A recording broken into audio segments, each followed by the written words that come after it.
Superposition principle, position principal.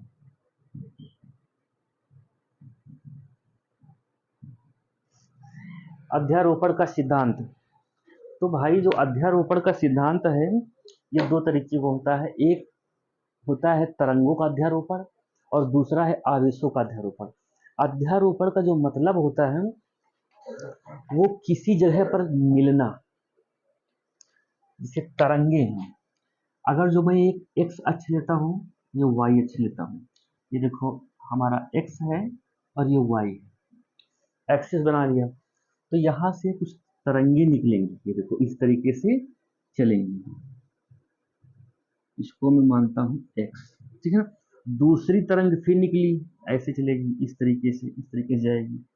तीसरी तरंग फिर निकलेगी यहाँ से, इस तरीके से जाएगी। तो ये माना हमने ए तरंग है, ये बी है और ये सी।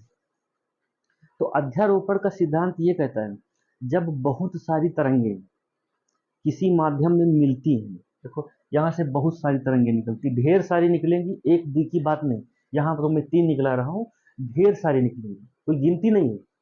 ढेर सारी तरंगे निकलेंगी और किसी माध्यम में कहीं न तो कहीं मिलबे करेंगी, क्योंकि सबसे बड़ी बात पहली ये है कि ये देखो चलती है एक वक्र रूप में, कर्व रूप में चलती है। भाई कहीं पर सिर्फ वो चीज नहीं मिलेगी जो समांतर चलेगी। जैसे समांतर चलने वाली दो चीजें, दो आपस में समांतर चलने वाली चीजें पूरे विश्व में कहीं नहीं मिलेंगी, कहीं मिलबे नहीं करेंगी। इस दुनिया से वो दुनिया में पहुंच जाओ लेकिन मिलेंगी नहीं दो, अगर जो समांतर चल रही। और उसके बाद अगर जो ये डायरेक्शन लिया कर्वा रूप, वक्र के रूप में, तो ये कहीं ना कहीं तो मिलबे करेंगी, ठीक है ना। और जहां कहीं मिलेंगी तो उसी को हम उनके मिलन को अध्यारोपण बोलते हैं। अब देखो ये तरंगे अपने हिसाब से मिलेंगी, आवेश अपने हिसाब से मिलेंगे, कहीं ना कहीं तो मिलेंगे। आदमी द्विठोर आपस में मिलते हैं तो अपने तरीके से, ठीक है। पशु मिलेंगे तो कहीं गोल गोल घूम के, दुई भैंस मिली है तो गोल गोल घूम के, ठीक है। फिर दो और आदमी मिलते हैं तो उनका मिलने का तरीका ऐसे हो सकता है, इस तरीके से घूम लिए, लेकिन मिलेंगे, काम मिलने का ही होगा। तो वही यहाँ पर हो रहा है। तो जब दो या दो से अधिक तरंगे किसी माध्यम में कहीं पर मिलती हैं, ठीक है ना, तो उनका, ठीक है ना, उनका परिणामी उन तरंगों के अलग अलग सदिश विस्थापन के योग के बराबर होगा। ये हमारा है। ये परिभाषा हम इस तरीके से लिखते हैं, देखो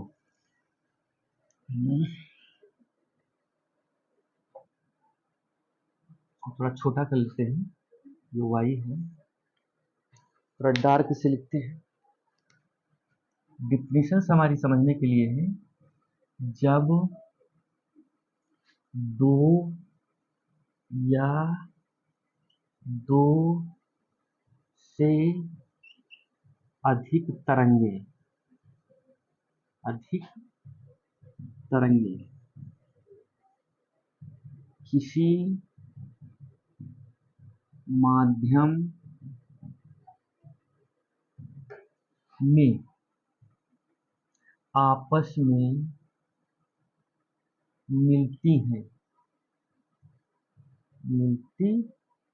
मिलती हैं, जब दो या दो से अधिक तरंगे किसी माध्यम में आपस में मिलती हैं तो उनका परिणामी, तो उनका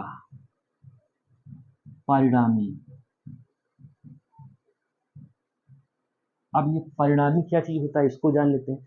परिणामी होता है, देखो अगर ये एक सागर मान लेते हैं, सागर है, इस सागर से 3 नहरियां निकल रही, ऐसे एक ऐसे एक ऐसे, ठीक है ना।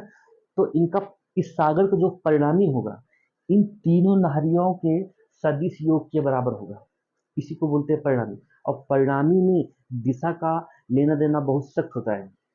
इस सागर से देखो 3 नहरियां अलग अलग निकल रही हैं, तो परिणामी का मतलब होता है इस सागर का परिणामी इन तीनों नहरियाओं के परिणामी योग के बराबर होगा, इसको बोलते हैं परिणामी। तो उनका परिणामी, ठीक है भैया, तो उनका परिणामी उन तरंगों,